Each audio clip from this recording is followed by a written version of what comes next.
अभी हम लोग क्लास किए थे कि विद्युत स्थिर विद्युत आवेश क्या है उसको पढ़े थे। उसके बाद से आगे पढ़े थे कि स्थिर विद्युत आवेश में कई वैज्ञानिक आए थे, थेल्स के बारे में पढ़े थे, उसके बाद विलियम गिलबर्ट के बारे में पढ़े थे, उसके बाद से थॉमस ब्राउन के बारे में पढ़े थे। थॉमस ब्राउन तक कहानी हम लोग पढ़ चुके थे कि थॉमस ब्राउन ने बताया था कि एम्बर का ग्रीक अक्षर नाम दिया था। एम्बर का जो ग्रीक अक्षर है उसको इलेक्ट्रॉन कहते हैं, ठीक है। इलेक्ट्रॉन से क्या हुआ, इलेक्ट्रिसिटी बना और इसी इलेक्ट्रिसिटी से विद्युत शब्द आया सामने। अब शब्द आता है कि विद्युत शब्द तो आ गया, समझ में आ चुका है ये। अब विद्युत आवेश क्या होता है उसके बारे में हम लोग समझेंगे। विद्युत आवेश क्या है और उसके बाद पढ़ेंगे वैद्युतिकी का मतलब क्या होता है। चैप्टर का नाम वैद्युतिकी है। हम लोग टोटल थ्योरी प्लस हर वैज्ञानिक के बारे में आगे बढ़ते जा रहे हैं टॉपिक लेके। देखिए विद्युत आवेश क्या होता है।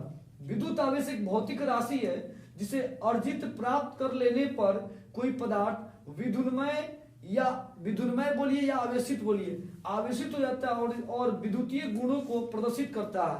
विद्युतीय गुणों को प्रदर्शित करता है उसे हम विद्युत आवेश कहते हैं। विद्युत आवेश का मतलब एक भौतिक राशि है, फिजिकल क्वांटिटी एक प्रकार का। विद्युत आवेश जो है ना, हम इसको फिजिकल क्वांटिटी के रूप में लेते हैं। और जब हम इसको कोई वस्तु, जब मोबाइल हो या आपकी जो बैटरियां होती हैं वो जब चार्ज हो जाते हैं तो क्या करने लगते हैं, कार्य करने लगते हैं, विद्युतमय हो जाते हैं। जब मोबाइल आपकी जब चार्ज हो जाते हैं, चार्ज बोलते हैं उसको, आवेशित हो जाते हैं तो वो कार्य करने लगते हैं। तो विद्युत आवेश क्या एक प्रकार की भौतिक राशि है, ये आपको याद रखना। तो विद्युत आवेश के लोगों ने डिफिनेशन लिखा और आप पढ़ने वाले वैद्युतिकी क्या होता है। चैप्टर का नाम क्या आपका, वैद्युतिकी। वैद्युतिकी किसे कहते हैं तो देखिए वैद्युतिकी में पढ़ना कि वैद्युतिकी भौतिक विज्ञान की वह शाखा है जिसमें स्थिर आवेश और गतिशील आवेशों के बारे में, स्थिर आवेश और गतिशील आवेशों के बारे में अध्ययन किया जाए उसे वैद्युतिकी कहते हैं। और वैद्युतिकी दो प्रकार का होता है, स्थिर वैद्युतिकी और गतिशील वैद्युतिकी। अब स्थिर वैद्युतिकी क्या होता है तो इसका परिभाषा बताएंगे, भौतिक विज्ञान की वह शाखा जिसमें स्थिर आवेशों का अध्ययन किया जाए उसे स्थिर वैद्युतिकी कहते हैं। और गतिशील वैद्युतिकी क्या होता है, गतिशील वैद्युतिकी, इसका एग्जाम्पल, इसका आंसर क्या देंगे, भौतिक विज्ञान की वह शाखा जिसमें गतिशील आवेशों का अध्ययन किया जाए उसे हम गतिशील वैद्युतिकी कहते हैं। अब इसको हम बोर्ड पे लिखते हैं। आप इसको क्या करेंगे बच्चे, स्क्रीनशॉट फोटो ले लेंगे और इसको अपने कॉपी में नोट कर सकते हैं। चलिए हम इसको लिखते हैं बोर्ड पे।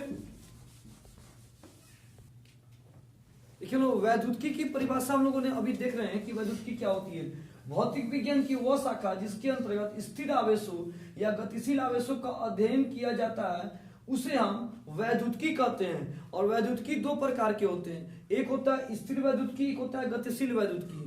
अब सवाल आता है कि स्थिर वैद्युतिकी क्या होता है। तो स्थिर वैद्युतिकी का मतलब होता है जिसमें स्थिर आवेशों का अध्ययन किया जाए उसे स्थिर वैद्युतिकी कहते हैं। गतिशील वैद्युतिकी, गतिशील आवेशों का अध्ययन किया जाए उसे गतिशील वैद्युतिकी कहते हैं। अब किसी के मन में क्वेश्चन आ रहा होगा कि स्थिर वैद्युतिकी क्या होता है, कैसे होते हैं ये भी समझेंगे हम लोग ध्यान से। गतिशील वैद्युतिकी का मतलब गति में, कैसे गति की अवस्था में आते हैं इसके बारे में भी समझेंगे। तो आगे बढ़ते हैं नेक्स्ट टॉपिक में कि वैद्युतिकी की परिभाषा देके, और वैद्युतिकी दो प्रकार का है, स्थिर वैद्युतिकी और गतिशील वैद्युतिकी। अब अगले टॉपिक में आते हैं, हम एग्जाम्पल में प्रवेश करते हैं। देखिए हम लोग अभी क्लास किए थे वैद्युतिकी क्या है, वैद्युतिकी के प्रकार पढ़े थे। ये दूसरा लेक्चर है आपका विद्युत के चैप्टर में। थोड़ा शॉर्ट वीडियो ही दी जा रही है ताकि आप अच्छा से पढ़ सकें, अच्छा से ध्यान दे सकें। देखिए हम लोग वैज्ञानिक पढ़ चुके हैं इस चैप्टर में। फर्स्ट लेसन में थेल्स के बारे में पढ़ चुके हैं, थेल्स की कहानी खत्म हो चुकी है। दूसरी कहानी था हम लोग का विलियम गिलबर्ट भी पढ़ चुके थे, थॉमस ब्राउन भी पढ़ चुके थे। अब चौथा वैज्ञानिक आ रहा है जिसका नाम था बेंजामिन फ्रैंकलिन। देखिए बेंजामिन फ्रैंकलिन की क्लास कर रहे हैं। देखिए बेंजामिन फ्रैंकलिन ने क्या किया था, बेंजामिन फ्रैंकलिन, देखिए बेंजामिन फ्रैंकलिन क्या कर रहे हैं, बेंजामिन फ्रैंकलिन का ये हम लोग प्रयोग पढ़ रहे हैं। बेंजामिन फ्रैंकलिन का प्रयोग विद्युत के आवेश के प्रकार में। देखिए बेंजामिन फ्रैंकलिन ने क्या कहा कि जो कांच की छड़ थी उसको इन्होंने बोला कांच की छड़। देखिए बोर्ड पे लिख रहे हैं, उस टॉपिक को ध्यान से समझिएगा। दिख रहा है, यहाँ दिख रहा है ना, यहाँ पे टॉपिक दिख रहा है, ये टॉपिक दिख रहा है। देखिए तो बेंजामिन फ्रैंकलिन, ध्यान दीजिए, बेंजामिन फ्रैंकलिन, हम शॉर्टकट में नाम लिखते हैं फ्रैंकलिन। देखिए फ्रैंकलिन ने क्या किया कि जो कांच की छड़ था उसका नाम दिया उसने कचाव। कांच की छड़ का नाम रखा कचाव। और दूसरा एबोनोइट की छड़, एबोनोइट की छड़। अगर कोई वर्ड आपको दिख रहा है कि थोड़ा सा अपोजिट दिख रहा है शब्द पे, तो वो अपनी किताब से मिला लीजिएगा। तो एबोनोइड की जो छड़ था उसको नाम दिया रेजनी, रेजनी नाम दिया। देखिए जो बेंजामिन फ्रैंकलिन था उसने क्या किया कि जो कांच की जो छड़ थी उसको इन्होंने क्या नाम लिया कि उसको कचाब नाम रखा, और जो एबोनोइड की छड़ थी उसको रेजनी नाम दिया, रेजनी नाम से दिया। ये क्या है, ग्रीक अक्षर का नाम है, ग्रीक अक्षर नाम इसको बोलते हैं, या लैटिन भाषा भी बोल सकते हैं आप इसको। कांच की छड़ का ग्रीक अक्षर में कचाब बोलते हैं और एबोनोइड की छड़ को रेजिनी बोलते हैं। कांच की छड़ पे इस पे प्लस की चार्ज होती है और एबोनोइड की छड़ पे इस पे माइनस की चार्ज होती है। देखिए ये हम नहीं बता रहे हैं, ये जो बेंजामिन फ्रैंकलिन थे इनकी अपनी जो प्रयोग थी उस प्रयोग को आपके सामने बताया जा रहा है और उसको समझाया जा रहे हैं कि ये जो प्रयोग किए हैं वो चीज आपको समझाया जा रहा है कि बेंजामिन फ्रैंकलिन ने कैसे अपने प्रयोग को किए थे। सबसे पहले इनका फर्स्ट प्रयोग क्या आता है, ध्यान दीजिए। इन्होंने क्या किया, एक कांच की छड़ को लिया और एक ऊनी कपड़े से, याद रखना ऊनी कपड़े यहाँ लिखे नहीं गए, ऊनी कपड़े से क्या किया, रगड़ा, और ऊनी कपड़े से रगड़ दिया। और रगड़ के क्या किया, जब ऊनी कपड़े से रगड़ा तो क्या इनको मतलब महसूस हुआ कि कांच की छड़ को ऊनी कपड़े से जब रगड़ा तो कांच की छड़ से कुछ इलेक्ट्रॉन निकलकर ऊनी कपड़े में प्रवेश कर गए। तो कांच की छड़ पे क्या बन गया, प्लस की चार्ज आ गया, तो ये प्लस की चार्ज। फिर क्या किया, एक और कांच की छड़ को लिया और ऊनी कपड़े पे रगड़ा, और रगड़ने के बाद फिर उसमें भी क्या देखा कि कांच की छड़ पे प्लस की चार्ज, जो ऊनी कपड़े थे उस पर माइनस की चार्ज हो गया, ये माइनस की चार्ज। कुछ बच्चे सोच रहे हैं कैसे उस पे प्लस उस पे माइनस, इसको हम एक्सप्लेन करेंगे बहुत अच्छे से, सब समझ में आ जाएगा। तो कांच की छड़ पे क्या होती है, प्लस की चार्ज आया, और एक और कांच की छड़ पे प्लस की चार्ज। इसको पहले क्या किया, ऊन के कपड़े से रगड़ा, रगड़ के क्या किया, एक जगह पे टांग दिया। फिर क्या किया, कांच की छड़ को लिया, फिर ऊनी कपड़े से रगड़ा, उसको भी टांग दिया, और दोनों को क्या किया, एक दूसरे के पास लेके आ रहा है, सटा रहा है। तो क्या हो रहा है, यहाँ पे प्रतिकर्षण की बात हो रही है। तो दोनों में क्या हो रहा है, रिपेल हो रहा है, रिपेल मतलब प्रतिकर्षण बोलते हैं, दोनों में ना प्रतिकर्षण की बात हो रही है। तो इन्होंने यहाँ पे, हम यहाँ प्रतिकर्षण लिख रहे हैं, प्रतिकर्षण। तो इन्होंने क्या किया कि दोनों कांच की छड़ को जब एक दूसरे के पास हटाया तो क्या वो दोनों एक दूसरे सट नहीं रहे, ये रिपेल कर रहे हैं, भाग रहे हैं, प्रतिकर्षित कर रहे हैं, प्रतिकर्षित हो रहे हैं। दूसरा प्रयोग क्या किया, फिर उन्होंने क्या किया कि ऊनी कपड़े को लिया और एबोनोइड की छड़ से रगड़ा। तो एबोनोइड की जब छड़ से रगड़ा तो क्या देख रहे कि एबोनोइड की छड़ पे माइनस का चार्ज लग रहा है। फिर एक और एबोनोइड की छड़ को लिया और उसको ऊन कपड़े से, या रेशम की कपड़े बोलिए, उससे रगड़ा, या बिल्ली की खाल बोलिए, उससे रगड़ा, तो उसपे क्या दिखा दिया, एबोनोइड की छड़ पे माइनस का चार्ज आ गया। फिर दोनों एबोनोइड की छड़ को एक दूसरे के पास ले जा रहे हैं, तो क्या देख रहे हैं कि ये भी प्रतिकर्षण हो रहे हैं। तो यहां भी प्रतिकर्षण की बात आ गई, प्रतिकर्षण की बात आ गई। प्रतिकर्षण का मतलब क्या होता है, दूर भागना, एक दूसरे से दूर हटना, दूर भागना। ये उनका प्रयोग नंबर 2 था। फिर बेंजामिन फ्रैंकलिन का तीसरा प्रयोग क्या था, इन्होंने कांच की छड़ जो इस यहां रखे थे ये लिया और एबोनोइड की छड़ को ये लिया, दोनों को क्या किया, एक दूसरे के पास जब ये ले गए तो क्या देख रहे हैं कि दोनों एक दूसरे को आकर्षित कर रहे हैं। क्यों, तो क्योंकि कांच की छड़ पे प्लस का चार्ज आया था और एबोनोइड की छड़ पे माइनस का आया था, और दोनों एक दूसरे को आकर्षित करने लगे। यहाँ पे आकर्षण की बात आ गई। ये था बेंजामिन फ्रैंकलिन का प्रयोग, जो ये किए वही चीज आपको समझाया गया था। एक बार रिपीट की जा रही है। कांच की छड़ को इन्होंने क्या किया, कांच की छड़ को ऊनी कपड़े से जब रगड़ा तो कांच की छड़ पे प्लस की चार्ज आ गए और ऊनी कपड़े पे माइनस की चार्ज आ गए। फिर एक और कांच की छड़ को ऊनी कपड़े से रगड़ा और रगड़ के एक दूसरे के पास जब ले गए तो क्या देख रहे हैं, दोनों प्रतिकर्षित हो रहे हैं, दूर भाग रहे हैं। दूसरा प्रयोग में क्या किया, कांच की छड़ को ना लेके एबोनोइड की छड़ लिया और एबोनोइड की छड़ को जब उसको क्या किया, फिर ऊनी कपड़े से रगड़ा तो एबोनोइड की छड़ पे माइनस आ गया और ऊनी कपड़े पे प्लस की चार्ज हो गया, तो इस पे माइनस। फिर एक और एबोनोइड की छड़ को यही काम किया, माइनस की चार्ज, और दोनों को जब एक दूसरे के पास ला रहे हैं तो दोनों में फिर क्या हो रहा, प्रतिकर्षण की बात हो रही थी, दोनों दूर भाग रहे थे। फिर क्या किया इन्होंने, तीसरा प्रयोग में क्या किया, उस कांच की छड़ और एबोनोइड की छड़ को लेके एक दूसरे के पास ले गए तो ये आकर्षित हो गए, यानी अट्रैक्ट कर लिए। तो ये इनकी क्या थी, प्रयोग, तीसरा नंबर प्रयोग था।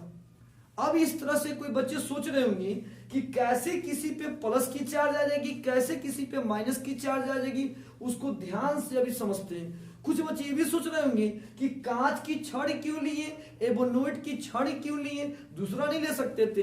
बहुत सारे सामान थे, बहुत सारे वस्तुएं थे, सभी वस्तुओं को लेके जांच किए थे, लेकिन कांच की छड़ और एबोनोइट की छड़ जो थे, इनमें एक ऐसा गुण होता है, सुनिएगा ध्यान से, कांच की छड़ एबोनोइट की छड़ इनमें ऐसा गुण होता है कि हल्की हल्की वस्तुओं को अपनी तरफ आकर्षित करने का गुण आ जाता है इनके अंदर। कांच की छड़, एबोनोइट की छड़, इनके जब इनको किसी से रगड़ोगे ना आप, बिल्ली की काल, उनकी कपड़े, रेशम की कपड़ों से या अपने अपने बालों से, हाथ के बालों पे आप रगड़ोगे तो ये हल्की हल्की वस्तुओं को, कागज के टुकड़े, चिड़िए के पंख हो गए, मिट्टी के कण होंगे, उनको अपनी तरफ आकर्षित करने का गुण होता है इनके अंदर में। इसलिए इन्होंने कांच की छड़, एबोनोइट की छड़ को लिया। तो समझ में आ गया कि इन्होंने क्यों लिया, थी हर की वस्तु गुण आकर्षित करने का गुण आ जाता है। अब ये समझ में नहीं आ रहा है कि कैसे किसी पे प्लस की चार्ज होगी और कैसे किसी पे माइनस की चार्ज होगी, उसको आगे देखते हैं और समझते हैं ध्यान से। और दूसरी टॉपिक, इन्होंने कांच की छड़ को क्या नाम दिया, ग्रीक अक्षर में कचाब नाम दिया। देखिए ऑब्जेक्टिव क्वेश्चन पूछता है, बहुत कम बच्चों को जानकारी होता है कि कांच की छड़ को बेंजामिन फ्रैंकलिन ने क्या नाम दिया था, कचाब नाम दिया था। और एबोनोइट की छड़ को ग्रीक अक्षर में क्या नाम दिया था, तो रेजनी नाम दिया था, और बोला था इस पे माइनस की चार्ज होगी और इस पे प्लस की चार्ज होगी। ये बेंजामिन फ्रैंकलिन की अपनी प्रयोग थी, जो इन्होंने प्रयोग किया वही चीज आपको सामने समझाया जा रहा है, वही चीज आपको बताई जा रही है। एक इसमें से कोई एक्स्ट्रा वो टॉपिक नहीं है, जो इनकी प्रयोग वही बताई जा रही है। अब आगे समझना कैसे किस पे प्लस, कैसे किसी पे माइनस की चार्ज हो रही है। चलिए देखते हैं उसको नेक्स्ट। अभी हम लोग क्लास किए हैं कि ये टॉपिक हम लोग सबको समझ में आ चुका है। ये समझ में आ चुका है कि कांच की छड़, एबोनोइट की छड़ क्यों लिया, तो इनमें हल्की वस्तु को आकर्षित करने का गुण आ जाता है, इसलिए इन्होंने ये सामान को, वस्तु को लिया। और ये बहुत सारी वस्तुएं होती हैं, ठीक है, लेकिन इनको ये दो चीज अच्छा लगा इसलिए दो चीज को लिए ये। अब ये समझना है कि कैसे किस पे कम प्लस आ जाएगा, कैसे किसी पे माइनस आ जाएगा, उस चीज को हम लोग को समझना है ध्यान से, कि कैसे किसी को प्लस, कैसे किसी को माइनस आ जाएंगे। चलिए नेक्स्ट टॉपिक उसको देखते हैं ध्यान से। सारे बच्चे खूब ध्यान से हर टॉपिक को समझेंगे। देखिए अभी हम लिख रहे हैं क्या, आवेश उत्पत्ति, आवेश उत्पत्ति का सिद्धांत।